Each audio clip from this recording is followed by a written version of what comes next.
भाभी आपने मेरे भाई का थप्पड़ कैसे मारा? हाँ मैंने उठाया हाथ आपके भाई के ऊपर और मारा थप्पड़। इसने तेरे भाई को थप्पड़ मारा? देख लिया मम्मी, मैंने सुबह ही देखा था और आगे भी मारूंगी। तेरी इतनी हिम्मत हो गई? मम्मी जी वो बेटे है ना तो मैं भी किसी की बेटी हूँ। दीदी आपके भाई ने मुझ पर हाथ उठाए, मुझे थप्पड़ मारा, वो नहीं दिखा आपको? 5 सालों से कितना हाथ उठाए उन्होंने मुझ पर। इसकी गलती के लिए इसको थप्पड़ मारा, इससे एक काम ढंग से नहीं होता। पोती को पता नहीं कितना दर्द हो रहा होगा। मम्मी आपको पता था? तेरे बस का कुछ नहीं है, ना तुझसे घर संभलता ना बच्चे। कल दरवाजे में उंगली आ गई गुड़िया की। हाँ तो मम्मी इतनी सी बात में तो क्या हो गया? तो गलती करेगी तो हाथ उठेगा ना। मम्मी जी गुड़िया बच्ची है, खेलते हैं ना बच्चे, कितनी बार उन्हें चोट लगती है। आपसे कितनी बार गुड़िया गिरी है, आप पर तो आपके बेटे ने कभी हाथ नहीं उठाया। और दीदी आप, मुझसे भी तो परसों गुड़िया गिर गई थी ना, सिर में लगी थी उसके। तो ये चाहती है कि मेरा बेटा अपनी माँ पर हाथ उठाए? आप पर हाथ उठाना क्या, आपसे तो कभी उन्होंने ऊंची आवाज में बात तक नहीं की। मम्मी मुझ पर तो किसी ने हाथ नहीं उठाया, फिर भाभी पर क्यों? बस कर तू, पराये घर की समझते हो तभी थप्पड़ मारते हो। तो गुस्से में हाथ उठ जाता है आदमी का।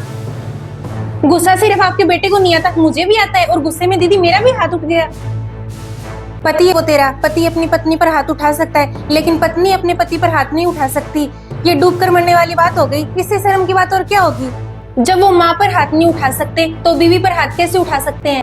वाह मम्मी आपकी तो बहुत अच्छी सोच है। बेटा बहू पर हाथ उठाए तो सम्मान की बात है, और बहू बेटे पर हाथ उठा दे तो बेइज्जती होगी। तू हमारे घर में रहती है, तेरे बाप का घर नहीं है ये। क्या बोली मम्मी?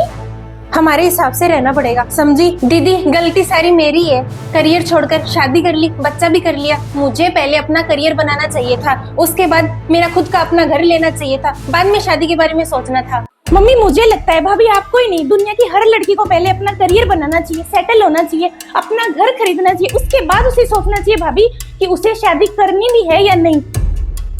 ससुराल वालों का क्या भरोसा, कभी भी धक्के मारकर बाहर निकाल देंगे। तेरा घर तो है ही नहीं, या फिर टॉर्चर करेंगे, तेरे बाप के घर चली जा। कौन सा बाप का घर? बेटी का कोई घर ही नहीं होता। आप लोग डिसाइड कर लो कि कल से आप लोगों के घर का काम कौन करेगा। भैया तो गोश्ती दिए मम्मी, जब उनको गुस्सा आ सकता है तो वो किसी को भी आ सकता है। दीदी बात गुस्से की नहीं है, बात है बेटी के अपने घर की।